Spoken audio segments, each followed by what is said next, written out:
ସମସ୍ତଙ୍କୁ ଖ୍ରୀଷ୍ଟୀୟ ନମସ୍କାର ଜୟ ମସିହ। ଈଶ୍ୱରଙ୍କର ପ୍ରଶଂସା ହେଉ।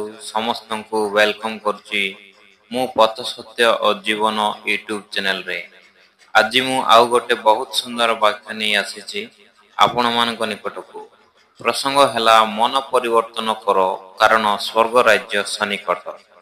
ମନ ପରିବର୍ତ୍ତନ କର କାରଣ ସ୍ୱର୍ଗ ରାଜ୍ୟ ସନ୍ନିକଟ। ମାଥ୍ୟୁ 3 ପର୍ବ 2 ପଦ। ଏହି ସୁସମାଚାର ପ୍ରଥମେ ବାପ୍ତିଜିତ ଯୋହନ ଦେଉଥିଲେ, ପରେ ଯୀଶୁଖ୍ରୀଷ୍ଟ ମଧ୍ୟ ଏହି ସୁସମାଚାର ପ୍ରଚାର କଲେ। ଯାହା ଲେଖାଯାଏ ମାଥ୍ୟୁ 4 ପର୍ବ 17 ପଦ। ସେହି ସମୟଠାରୁ ଯୀଶୁ ଘୋଷଣା କରିବାକୁ ଆରମ୍ଭ କରି କହିବାକୁ ଲାଗିଲେ, ମନ ପରିବର୍ତ୍ତନ କର କାରଣ ସ୍ୱର୍ଗ ରାଜ୍ୟ ସନ୍ନିକଟ। ଆମ୍ଭେ ମନ କିପରି ପରିବର୍ତ୍ତନ କରିବା ଏବଂ ସ୍ୱର୍ଗ ରାଜ୍ୟ ସନ୍ନିକଟ କହିଲେ କ'ଣ, ଏହି ଭିଡ଼ିଓଟିରେ ଆମେ ଏହି ବିଷୟରେ ବୁଝିବା। ଏହି ବାକ୍ୟରେ ପରମେଶ୍ୱରଙ୍କର ଦୟା, ଉଦ୍ଧାର ଆଉ ଅନୁଗ୍ରହ ଲୁଚି ରହିଛି। ଆପଣମାନେ ଭାବୁଥିବେ ମନ ପରିବର୍ତ୍ତନ କର କହିଲେ କ'ଣ? ଏହାର ଅର୍ଥ ଏହା ଅଟେ, ଆପଣାର ବିଚାର, ଜୀବନର ମାର୍ଗକୁ ସମ୍ପୂର୍ଣ୍ଣ ଭାବରେ ବଦଳାଇବା ଅଟେ। ଏହାର ମାନେ ଖାଲି ଅନୁତାପ ବା ଦୁଃଖକୁ ଅନୁଭବ କରିବା ନୁହେଁ, ମାତ୍ର ମନୁଷ୍ୟ ଆପଣାର ସବୁ ପାପମୟ ଜୀବନରୁ ଯେପରି ଫେରି ଆସିବ, ତାହା ହେଉଛି ପ୍ରକୃତ ମନ ପରିବର୍ତ୍ତନ। ବାଇବେଲ ଅନୁସାରେ ସବୁ ମନୁଷ୍ୟ ପାପୀ ଅଟନ୍ତି। ରୋମିଓ 3 ପର୍ବ 23 ପଦ। ଆଉ ପାପ ଦ୍ୱାରା ବା ପାପ ଲାଗି ମନୁଷ୍ୟ ପରମେଶ୍ୱରଙ୍କ ଠାରୁ ଅଲଗା ହୋଇଯାଇଛି। ଯେତେବେଳେ ଆମ୍ଭେ ମନ ପରିବର୍ତ୍ତନ କରି ଫେରୁ ଆଉ ଆପଣା ପାପ ସ୍ୱୀକାର କରୁ, ତେବେ ସେ ଆମ୍ଭକୁ କ୍ଷମା କରନ୍ତି। ଯେବେ ଯୀଶୁ କହିଲେ ସ୍ୱର୍ଗ ରାଜ୍ୟ ସନ୍ନିକଟ, ଏହି ରାଜ୍ୟର ଅର୍ଥ କୌଣସି ଭୌତିକ ରାଜ୍ୟ ନୁହେଁ, ଆତ୍ମିକ ରାଜ୍ୟ ବିଷୟରେ କହୁଥିଲେ, ଯେଉଁଠି ଈଶ୍ୱରଙ୍କର ଶାସନ ଚାଲେ, ଯେଉଁଠି ପ୍ରେମ, ନ୍ୟାୟ ଓ ଧାର୍ମିକତା ରହିଥାଏ। ସ୍ୱର୍ଗ ରାଜ୍ୟ ସନ୍ନିକଟ ଏଥିପାଇଁ ଥିଲା କି ସେହି ରାଜ୍ୟର ରାଜା ସ୍ୱୟଂ ପ୍ରଭୁ ଯୀଶୁ ଅଟନ୍ତି। ସେ ମନୁଷ୍ୟମାନଙ୍କ ସାଙ୍ଗରେ ରହି ଈଶ୍ୱରଙ୍କ ରାଜ୍ୟର ମାର୍ଗ ଦେଖାଇଲେ। ପବିତ୍ରତା, ଦୟା ଆଉ କ୍ଷମା ବିଶ୍ୱାସ ଦ୍ୱାରା ଆଜି ଆମ୍ଭକୁ ମନ ପରିବର୍ତ୍ତନ କରିବାର ଆବଶ୍ୟକ ରହିଅଛି। ମନ ପରିବର୍ତ୍ତନ କରିବାର ଆବଶ୍ୟକ ଏଥିପାଇଁ ରହିଅଛି କି ମନ ପରିବର୍ତ୍ତନ ନ କଲେ କେହି ଈଶ୍ୱରଙ୍କ ରାଜ୍ୟରେ ପ୍ରବେଶ କରିପାରିବ ନାହିଁ।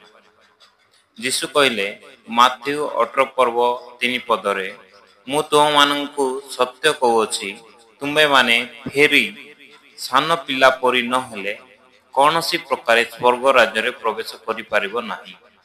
ମୁଁ ତୁମମାନଙ୍କୁ ସତ୍ୟ କହୁଅଛି, ତୁମ୍ଭେମାନେ ଫେରି ସାନ ପିଲା ପରି ନ ହେଲେ କୌଣସି ପ୍ରକାରେ ସ୍ୱର୍ଗ ରାଜ୍ୟରେ ପ୍ରବେଶ କରିପାରିବ ନାହିଁ।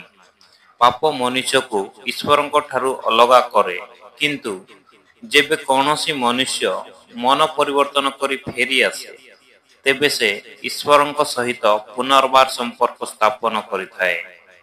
ଯେପରି ବାଇବେଲରେ ଆମେ ଦେଖିବାକୁ ପାଉ ଅପବ୍ୟୟୀ ପୁତ୍ରର ଦୃଷ୍ଟାନ୍ତ। ଲୁକ 15 ପର୍ବ 11 ପଦରୁ 25 ପଦ। ସେହି ଅପବ୍ୟୟୀ ପୁତ୍ର ନିଜର ଭୁଲକୁ ମାନିଲା ଆଉ ଅନୁତାପ କରି ପିତାଙ୍କ ନିକଟକୁ ଫେରି ଆସିଲା। ତେବେ ତାର ବାପା ତାଙ୍କୁ କ୍ଷମା କଲା ଆଉ ପ୍ରେରିତ 2 ପର୍ବ 38 ପଦରେ, ସେଥିରେ ପିତର ସେମାନଙ୍କୁ କହିଲେ, ଆପଣମାନେ ମନ ପରିବର୍ତ୍ତନ କରନ୍ତୁ ଆଉ ନିଜ ନିଜ ପାପ କ୍ଷମା ନିମନ୍ତେ ପ୍ରତ୍ୟେକ ଜଣ ଯୀଶୁଖ୍ରୀଷ୍ଟଙ୍କ ନାମରେ ବାପ୍ତିଜିତ ହେଉନ୍ତୁ। ତାହାହେଲେ ଆପଣମାନେ ପବିତ୍ର ଆତ୍ମାଙ୍କର ଦାନ ପ୍ରାପ୍ତ ହେବେ। ମନ ପରିବର୍ତ୍ତନ କଲା ପରେ ଜଣେ ବ୍ୟକ୍ତିର ଜୀବନ ସମ୍ପୂର୍ଣ୍ଣ ପରିବର୍ତ୍ତନ ହୋଇଯାଏ ବା ବଦଳିଯାଏ। ଏଥିପାଇଁ ପାଉଲ ପ୍ରେରିତ କହନ୍ତି 2 କରିନ୍ଥୀୟ 5 ପର୍ବ 17 ପଦରେ, ଏଣୁ ଯଦି କେହି ଖ୍ରୀଷ୍ଟଙ୍କ ଠାରେ ଅଛି, ତେବେ ସେ ନୂତନ ସୃଷ୍ଟି ହୋଇଅଛି। ପୁରାତନ ବିଷୟ ସବୁ ଲୋପ ପାଇଅଛି, ଦେଖ ନୂତନ ବିଷୟ ସବୁ ହୋଇଅଛି। ପୁରାତନ ବିଷୟ ସବୁ ଲୋପ ହୋଇଯିବ ଏବଂ ଆମ ଜୀବନରେ ଆମେ ନୂତନ ସୃଷ୍ଟି ହେଇପାରିବା ବା ନୂତନ ଜୀବନ ଯାପନ କରିପାରିବା। ଆମ୍ଭେ ଯେତେବେଳେ ମନ ପରିବର୍ତ୍ତନ କରୁ, ଆମ ଜୀବନରେ ନୂତନ ସୃଷ୍ଟିର ସଞ୍ଚାର ଘଟେ। ପୁରୁଣା ସ୍ୱଭାବ ସବୁ ଲୋପ ପାଏ। ଯେତେବେଳେ ଜଣେ ପାପୀ ଯଦି ମନ ପରିବର୍ତ୍ତନ କରି ଫେରେ, ତେବେ ସେହି ପାପୀ ଲାଗି ସ୍ୱର୍ଗରେ ଦୂତମାନେ ଆନନ୍ଦ କରନ୍ତି।